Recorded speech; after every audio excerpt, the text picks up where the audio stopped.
Bismillahirrahmanirrahim. Assalamualaikum. My name is Hassan and today we are going to display product SKU number above product title in WooCommerce archive pages in WordPress. Before starting work, it's my request, please subscribe my channel. Thank you. Now back to our work. So we are in shop page.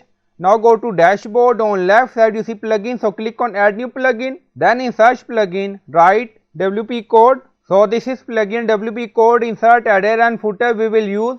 So you will install this plugin and activate it, and after activation on left side you see code snippet and then you see add snippet, so click on it. Then you see add your custom code, so again click on it. Now create custom snippet section open and then you can add title A, then you see code preview. On right side you see code type, drop down select PHP snippet. Now we are going to paste code and you will find this code in video description or in comment section.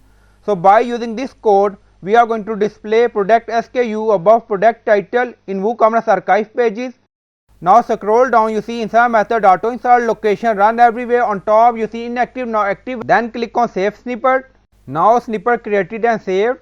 Go to shop page, refresh the page, and now you see product SKU above product title in WooCommerce archive pages. So this is our shop page.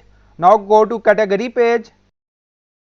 Also in category page you see product SKU above product title. So I hope you like this video. Please like, comment, share, subscribe. Thank you for watching.